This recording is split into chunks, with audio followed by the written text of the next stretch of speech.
साथ संगत जी, प्यार से कहना धन निरंकार जी। तो यहाँ इस अवतार वाणी के शब्द ने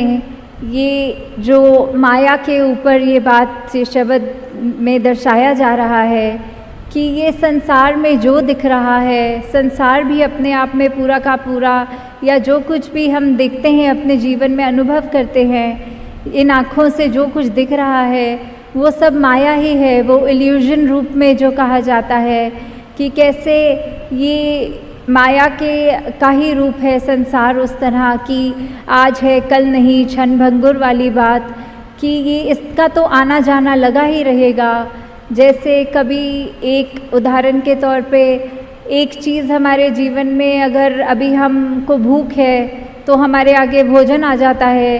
तो उसके बाद हमारा इच्छा ये पहले रहती है कि भूख लग रही है तो भोजन दिखे, पर जैसे ही हमारा वो पेट भर गया, हमारी वो इच्छा की पूर्ति हो गई, तो फिर बस हम बीच में कभी कभी तो पूरा फुल्का भी नहीं समाप्त करते, आधे में ही छोड़ देते हैं। वैसे ही कोई भी चीज़ अगर है जो हमको भ्रमित भी करती है, लौड़ करती है अपनी तरफ,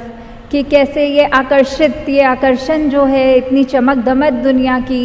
कि कुछ भी देखा जाए हम उसकी तरफ इतने प्रभावित हो जाते हैं कि हम ये भूल जाते हैं उस समय कि कोई चीज़ हमको टेम्पररी ये सुख दे रही है, ये साधन सिर्फ ज़िंदगी जीने के लिए है, पर हम इतने इम्पोर्टेंस दे देते हैं वो साधनों को ही कि अपनी ज़िंदगी को उन साधनों के इर्द गिर्द घुमा लेते हैं। तो इस पे हमको विचार करना चाहिए कि कैसे सिर्फ ये जो माया का रूप ये परछाने वाला है, तो जब तक ये याद रहेगा कि ये एक आने जाने वाली चीज़ नहीं है, ये टेम्पररी है, ये कोई परमानेंट चीज़ नहीं है, तो उतना ही हम उससे एक अपना ऐसा साधनों के इस्तेमाल तक ही लिमिटेड रहे, उसको अपने मन पे अपने दिमाग पे इतना ना चढ़ा लें कि बिना उन साधनों के वो गुजारा होना संभव नहीं है। हाँ जी। सुख दुनिया दे परछावे ने जेकर प्रीता पाएगा,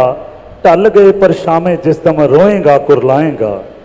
तो यहाँ परछाओं की तरह ये दुनिया में सब ये माया को कंपैरिजन में किया जा रहा है कि जैसे अगर हम कहीं खड़े होते हैं, हमारे अगर पीछे से लाइट आ रही हो तो अपनी परछाई हमें आगे दिखती है, और अगर हम उसको पकड़ने की भी कोशिश करेंगे तो जितनी तेज़ हम आगे परछाई की तरफ जाएंगे उतनी तेज़ परछाई और आगे को जाएगी। तो ये माया भी उसी के संतुलन, उसी मुकाबले में ऐसे ली जा रही है कि ये तो एक परछाई ही है, हम चाहकर भी वो परछाई को नहीं पकड़ सकते, और जितना पकड़ेंगे उतना और उसका प्रभाव हमारे ये मस्तिष्क में आएगा, ये इस तरह हमारे जीवन में उसका असर आएगा। तो इन परछाओं को, ये टेम्पररी चीज़ों को, कि अभी आज एक खिलौना बच्चे को चाहिए, जैसे वो उसको माता पिता वो दिला देते हैं, तो अब कल को वो उस खिलौने से ही बोर हो जाता है, वो बस उसने जितना खेल लिया एक आधे दिन में खेल के, अब अगले दिन उसकी इच्छा एक नए खिलौने की तरफ करती है। तो वैसे ही हमारे साथ भी होता है कि जितनी भी ये परछाई रूप है, ये माया है, ये जो सिर्फ दिखाने के लिए है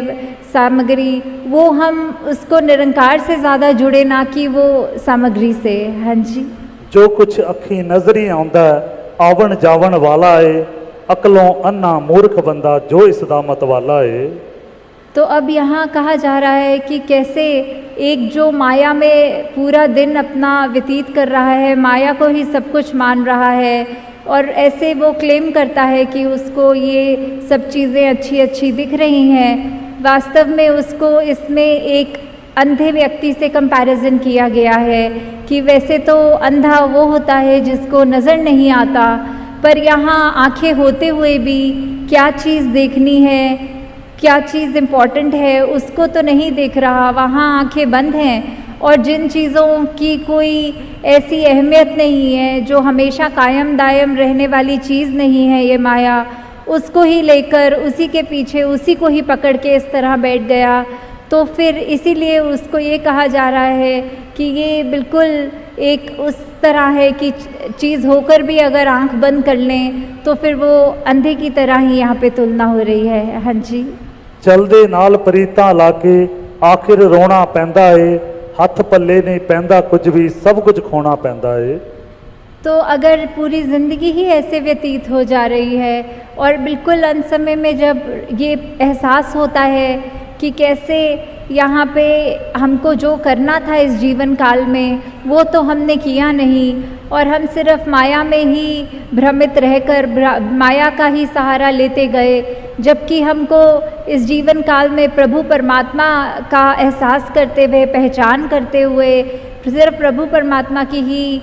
एक लगन में जहाँ रहना था, वहाँ हमने प्रभु परमात्मा निरंकार को तो वो प्राथमिकता नहीं दी, पर अपनी ये मटीरियलिस्टिक लाइफ को ही इतनी महत्ता दे रहे थे कि ये भी बात ज़रूरी है कि हम आए हैं संसार में तो हमारा परिवार भी है, हमारी रिस्पॉन्सिबिलिटीज़ भी हैं, जिम्मेवारियाँ भी हैं। तो ऐसा नहीं है कि माया से बिल्कुल कट ऑफ करने की बात हो रही है,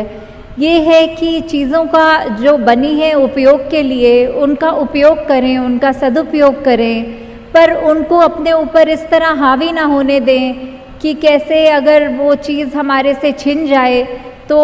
इतना उसका असर हमारे ऊपर हो कि हम निराश हो जाएं या फिर इतनी एक्सट्रीम में ले जाएं कि अपनी ज़िंदगी को ही वहाँ समाप्त करने के ख्याल आएँ। तो हमें ये सब चीज़ों से उठना है। सिर्फ ये प्रभु निरंकार परमात्मा जो हमेशा एक ही रहता है, सहज रूप में है, और उसी की ही ये मजबूती लेते हुए अपने जीवन को चलाते जाना है। हाँ जी। नाल संत दे प्रीत करे जो सुख ओ सारे पा लेंदे, संत अवतार करे जे कृपा अपने नाल मिला लेंदे। तो कैसे संतों का योगदान रहा है एक इंसान पर कि कैसे वो प्रभाव इस तरह अपना छोड़ते हैं कि जब हम सत्संग में आते हैं और यहाँ का प्रभाव उस तरह जो वचन बोले जाते हैं उनको इस तरह से अपने जीवन में उतारते हैं कि हमें फिर ये लगता है कि संतों ने हमारे को सही मार्ग दिखाया है।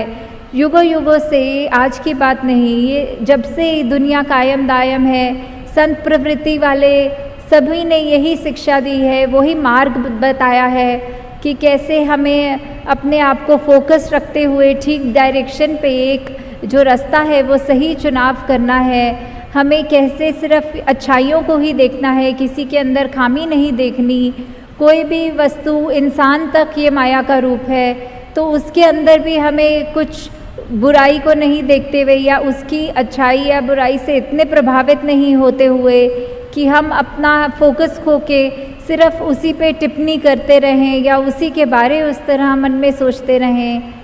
तो इस तरह से हमें और भी उदाहरण चाहे देख लें कि कभी हमें ये भी लगता है कि एक माया का रूप कोई गैजेट ले लें, कोई फ़ोन वगैरह कुछ भी ले लें, जब तक वो नया है हम उसकी कितनी संभाल करते हैं। दिन ब दिन जैसे जैसे वो पुराना होता जाता है फिर हमें उसकी इतनी परवाह नहीं रहती जितना पहले रहता है, और उसके बाद वो मन फिर से करता है कि अब अपने उस गैजेट को बदल लें और कोई नई एक चीज़ खरीदी जाए, उसको रिप्लेस किया जाए। तो ऐसे ही संसार ने तो ये जो वस्तुएं हैं इनका तो ये चलना रहता ही रहेगा, पर हमारे को ये संत ये क्या सिखा रहे हैं, ये सत्संग में आने का हमारा मकसद क्या है, ये सिर्फ प्रभु परमात्मा निरंकार की बात कि कैसे हमको एक ये गौतम बुद्ध भगवान जी ने भी यही अपने ये भावों में रखा था। उन्होंने दोनों ज़िंदगियां देखी थी कि कैसे वो एक राजा के रूप में भी ज़िंदगी को बिताते हुए, महल माड़ियाँ होते हुए, और फिर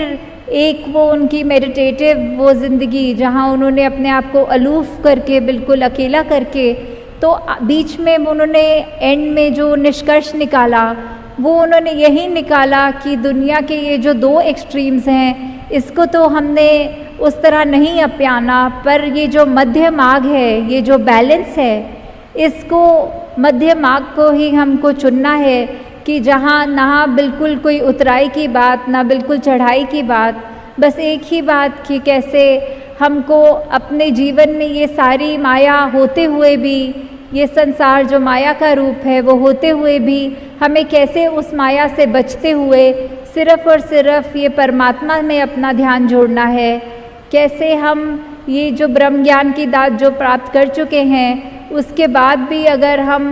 उससे ज़्यादा, निरंकार से ज़्यादा इम्पोर्टेंस अगर और किसी को दे रहे हैं तो इसमें कमी हमारी ही है कि हम कैसे उसको, इतना जो अनमोल सी वस्तु है उसको लेते हुए ध्यान में नहीं बल्कि और चीज़ों में दिन रात लगे हुए हैं। तो ऐसे ही वही बात कि जहाँ पे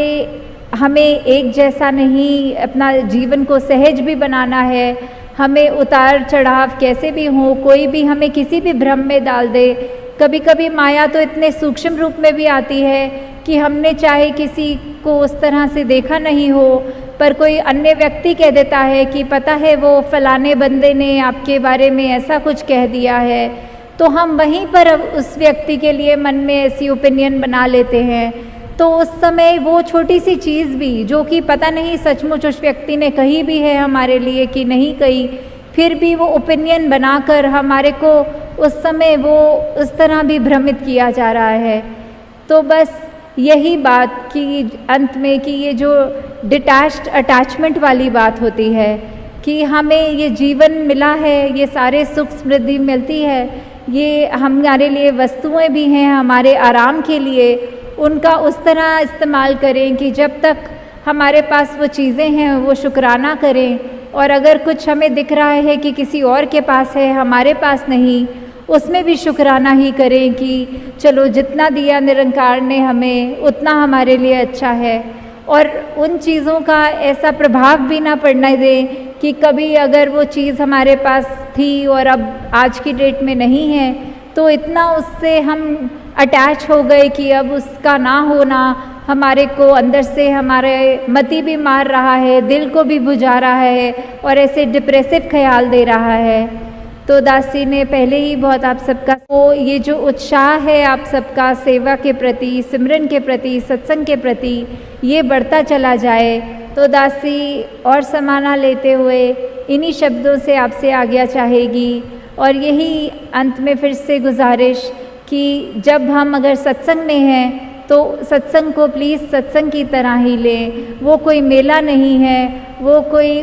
ये बात ना सोचते हुए कि हम बस आएंगे आपस में सहेलियों के साथ बैठ के बातें करके घर को जाएंगे। नहीं, ये तो इतना ऊंचा स्थान है सत्संग का। यहाँ एक एक वचन भी अगर हम नहीं, अगर मिस कर रहे हैं आपस की बातों में, और वो वचन पता नहीं कितना अनमोल है, उसने हमारे जीवन का क्या क्या बदलना है, क्या क्या रूप निखारना है, हम संगत होते हुए भी संगत को नहीं सुन रहे हैं, तो